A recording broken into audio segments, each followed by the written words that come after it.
Sir Thirunavukkarasu அப்படின்னு ஒரு நபர் கேட்டிருக்காரு சார். டாக்டர் சுகர் இருக்கிற பெண்களுக்கும் செக்ஸ் ஈடுபாடு குறையுமா? சர்க்கரை நோய் வந்து ஆண்மை குறைவை ஏற்படுத்துற மாரி பெண்களுக்கு நெறைய பிரச்சனைகள கொண்டு வரும். செக்ஸ்ல ஆர்வம் குறையலாம். பெண் உறுப்புல வந்து கிருமி தொற்று வரும். எரிச்சல் இருக்கும். லூப்ரிகேஷன் ஃப்ளூயிட் அந்த உயவுப் பொருள் சுரக்கிறது குறையும். செக்ஸ கொஞ்சம் சிக்கலாக்கும். செக்ஸ் முடிஞ்ச உடனே பூஞ்சை காளான் தொற்று வளரக்கூடும். பெண்களுக்கும் சர்க்கரை நோய் ஏராளமான பிரச்சனைகள கொண்டு வரும். அதனால சர்க்கரைய நல்ல கண்ட்ரோல்ல வைக்க வேண்டியது ரொம்ப ரொம்ப ரொம்ப அவசியம். ஆண்களும் பெண்களுமே அதை சரியா வச்சுக்கணும். அதுவும் இந்த மெனோபாஸ் எல்லாம் முடிஞ்சு போச்சுன்னா பெண்களுக்கு ஆண்கள போலவே ஹார்ட் அட்டாக் வரவும் வாய்ப்பு இருக்கு. சர்க்கரை நோயை நம்ம சீரியஸா எடுத்துக்கணும். கரெக்ட்டா அத மருந்துகள் குடுத்து சரியான கட்டுப்பாட்டுக்குள்ள வச்சுக்கணும். சார் கருப்பு அப்படின்னு ஒரு நபர் கேட்டிருக்காரு சார். சார் எனக்கு விந்து முந்துதல் பிரச்சனை இருக்கு. 10 செகண்டுக்குள்ள எனக்கு விந்து வெளியேறிடுது. திருமணம் ஆகியும் திருப்தி இல்லை. இது உங்கள் ஆலோசனை தேவை. இதுக்கு எவ்வளவு செலவாகும்னு சொல்லுங்க அப்படின்னு கேட்டார். 10 செகண்ட்ல விந்து வர்றதுன்றது எக்ஸ்ட்ரீம் ப்ரீமெச்சூர் எஜாகுலேஷன் அப்படின்னு நம்ம சொல்லுவோம். ரொம்ப விரைந்து வர்றது. உலக அளவுல 70% ஆண்கள் 2 நிமிஷத்துல விந்து வெளியேத்துறவங்களா இருக்காங்க. அதுவே கொஞ்சம் ஃபாஸ்ட் தான். ஒரு பெண்ணுக்கு உச்சகட்டம் வர்றது அவங்களுக்கு போதுமான செக்ஸ் இருக்காது. பொதுவா ரொம்ப எக்ஸ்ட்ரீம் ப்ரீமெச்சூர் எஜாகுலேஷன் இருந்தா 2 கண்டிஷன். ஒண்ணு வந்து ஒரு டெஸ்ட்டுகள் எடுக்கணும். செக்ஷுவல் ஃபிட்னஸ் ப்ரொஃபைல் எடுத்துட்டு, ஒரு டெஸ்ட் எடுத்து என்ன காரணம்னு பார்க்கணும். ரத்த நாளங்கள், ஹார்மோன்ஸு, நரம்புகள், மன அழுத்தம், ஆணுறுப்புல பிரச்சனை, மெட்டபாலிக் இப்படி காரணங்கள் எதா இருந்தா சரி பண்ணிக்கிட்டு, பினைல் நர்வ் ஸ்டிமுலேஷன் ரொம்ப அற்புதமான ட்ரீட்மெண்ட் இப்போ லேட்டஸ்ட்டா இருக்கு. இந்த பினைல் நர்வ் ஸ்டிமுலேஷன் நீங்க எடுத்துக்கிட்டீங்கன்னா, ஒரு 5, 6 முறை எடுத்துக்கலாம்.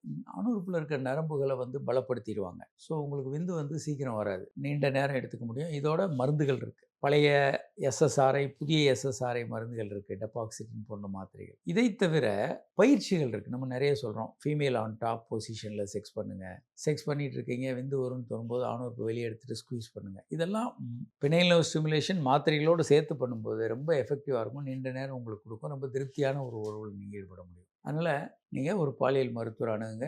இதை பற்றி முழுமையாக சரி பண்ணிக்கலாம். சார் திலகம் அப்படின்னு ஒரு மேடம் கேட்டிருக்காங்க சார். சார் யூரின் இன்ஃபெக்ஷன் பத்தி கொஞ்சம் சொல்லுங்க அப்படின்னு கேட்குறாங்க. ஃபீமேல் இன்ஃபெக்ஷன் பத்தி சொல்லுங்க.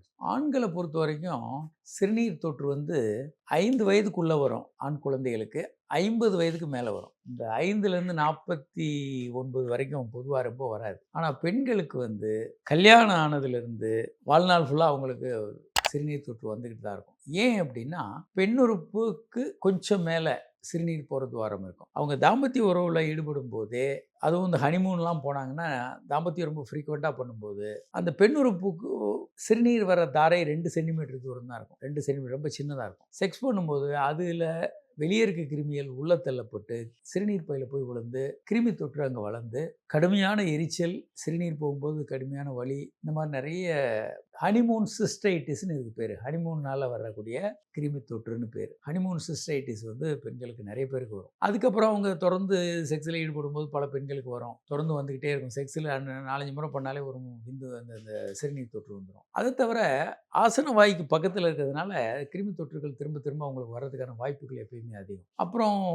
கருத்தரித்த பிறகும் சிறுநீர் தொற்று வந்துடும். கருத்தரித்த பிறகு கம்பல்சரியாக சிறுநீர் தொற்று இருக்கான்னு செக் பண்ணணும். அறிகுறிகள் இல்லாட்டியும் கூட. வாழ்நாள் ஃபுல்லாக பின்னால் அவங்களுக்கு அறிகுறிகள் கொஞ்சமாக இருந்தால் கூட அதெல்லாம் ட்ரீட் பண்ணணும் முக்கியமாக. இல்லைன்னா அது சிறுநீர் பையில் தொற்று ஏற்பட்டு கிட்னியை பாதிக்கக்கூடிய வாய்ப்பு இருக்குது. அப்போ பெண்களுக்கு வந்து சிறுநீர் தொற்றுன்றது ரொம்ப ரொம்ப முக்கியம். சரி, இதை எப்படி தடுக்கிறது? பொதுவாக திரும்ப திரும்ப உங்களுக்கு வந்ததுன்னா பிட்டடின் போன்ற ஆயின்மெண்ட்டை வந்து செக்ஸ் பண்ணுறதுக்கு முன்னால் அந்த சிறுநீர் தாரை துவாரத்துக்கு வெளியே வந்து தடவிட்டு நீங்கள் தாம்பத்திய உறவில் ஈடுபடணும். தாம்பத்திய உறவில் ஈடுபடுறதுக்கு முன்னால் தண்ணி நிறைய குடித்து சிறுநீர் பிளாடரை ஃபுல்லாக வச்சுக்கிட்டு செக்ஸ் முடிஞ்ச உடனே முதல் வேலையாக வெளியே போய் டாய்லெட் போய் யூரின் பாஸ் பண்ணிடணும். அந்த உள்ளே விழுந்த கிருமிகளை வெளியே ஃப்ளஷ் பண்ணி வெளியே தள்ளிடலாம். தேவையான சில மருந்துகளையும் மருத்துவர் ஆலோசனையின் பேரில் எடுக்கணும். தேவைன்னா டெஸ்ட்டுகள் எடுத்துக்கணும். கிருமி தொற்றுகள் இருக்கா இல்லையான்ற கல்ச்சர் அண்ட் சென்சிட்டிவிட்டி டெஸ்ட்டுகள் இதெல்லாம் நீங்கள் கண்டிப்பாக பண்ணணும். அது நெக்லெக்ட் பண்ணி இது ஒன்றும் இல்லைன்னு ஏதாவது நெக்லெக்ட் பண்ணிங்கன்னா சில நேரங்களில் கடுமையான விளைவுகள் வர வாய்ப்பு இருக்குது. அதனால் பெண்களுக்கான சிறுநீர் தொற்று வந்து கொஞ்சம் முக்கியமான விஷயம். போகிற போக்கில் ஒரு ஆன்டிபயோட்டிக் எடுக்கிறது, நாமளே ஏதாவது நாட்டு வைத்தியம் பண்ணுறதெல்லாம் மிக மிக தவறானது.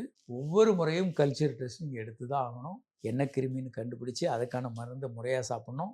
அப்படி சாப்பிடும்போது நம்ம நீண்ட நாள் வாழலாம். இல்லைன்னா கிட்னி ப்ராப்ளம் வந்து பைலோனெஃப்ரைட்டிஸ் போன்ற நோய்கள் வந்து நம்ம இறந்து போகிறதுக்கான வாய்ப்புகள் அதிகம். அதனால் சிறுநீர் தொற்று பெண்களுக்கு ரொம்ப ரொம்ப முக்கியமானது, கவனிக்கணும். அதே மாதிரி நீங்கள் டாய்லெட் போயிட்டு வாஷ் பண்ணுறீங்க அப்படின்னா கீழேருந்து ஆசன வாயிலேருந்து மேல் பக்கம் வாஷ் பண்ணக்கூடாது. மேலேருந்து கீழே வாஷ் பண்ணணும்.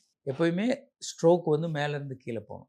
இல்லைன்னா ஆசன வாயில் இருக்கக்கூடிய கிருமிகளை வந்து நீங்கள் சிறுநீர் பாதைக்கு கொண்டு வந்துடுவீங்க. அதே மாதிரி நாப்கின், சிறுநீர் ஃப்ரீக்வெண்ட்டாக நீங்கள் போகணும், தண்ணி நிறைய குடிச்சு நாப்கின் மாற்றணும், ஒரு 6 ஹவர்ஸுக்குள்ளேயாவது பீரியட்ஸ் டைமில் மாற்றணும். இதெல்லாம் பண்ணும்போது இந்த கிருமி தொற்றை குறைக்கலாம்.